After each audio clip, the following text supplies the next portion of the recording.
Bonjour à tous, alors dans cette vidéo, nous allons corriger l'exercice 43, page 329. Alors, on vous dit que dans une urne, on a des boules, 1, 2, 3, 4, indiscernables au toucher, 30% de plus de boule 1 que de boule 2, 50% de boule 3 que de boule de plus de boule 3 que de boule 1, 20% de moins de boule 4 que de boule 3. Alors, il faut se rappeler que quand on vous dit 30% de plus, ça veut dire qu'on ajoute 30%. Ajouter 30%, c'est en fait multiplier par 1 plus 30%, 30 sur 100. Donc ça veut dire multiplier par 1,3. C'est ça que ça signifie 30% de plus.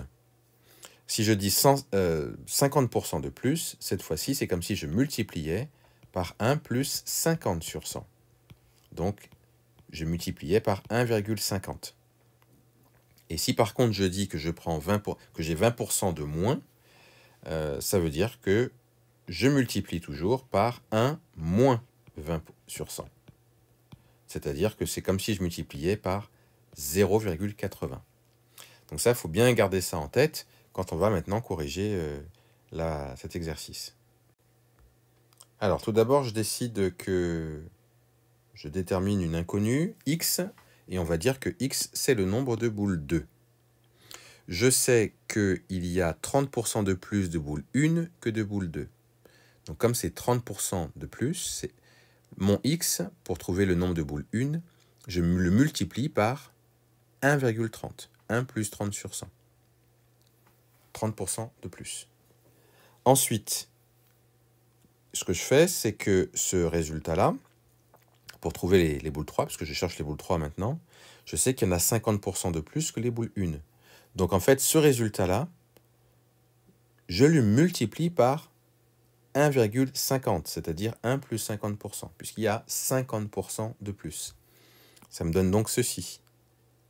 Et quand je calcule, ça me donne 1,95x.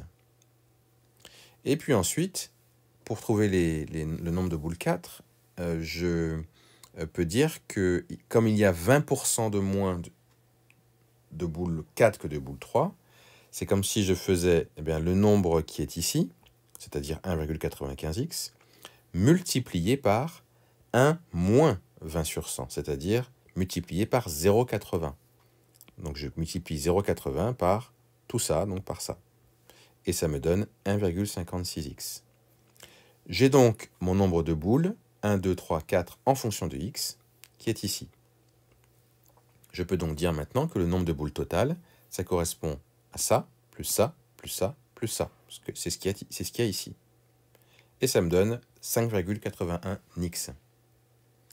Maintenant, je vais pouvoir calculer mes probabilités. Alors, je vais commencer par les boules 2. Les boules 2, ça correspond au nombre de boules 2 divisé par le nombre de boules totales. C'est-à-dire x divisé par 5,81x. C'est ce que j'ai fait ici comme calcul. Donc, comme il y a un x en haut et un x en bas, ça s'annule. Ça me fait 1 sur 581. Je multiplie par 100 en haut et en bas pour n'avoir que des nombres entiers. Et ça me fait donc 100 sur 81. J'ai donc comme probabilité 100 sur 81 pour la boule 2. C'est ce que j'ai marqué ici. Pour la boule 1 maintenant, c'est le nombre de boules 1 divisé par le nombre de boules totales. Donc 1,30 sur 5,81. C'est ce qu'il y a là. On simplifie les x et on multiplie par 100. Ça donne 130 sur 81. Et on met ça ici. Ensuite, pour le nombre de boules 3, j'ai 1,95x divisé par ça.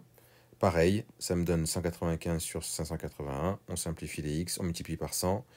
Et puis pour les boules 4, même principe, 1,56 divisé par 5,81. Alors 1,56x divisé par 5,81x, et ça me donne ça.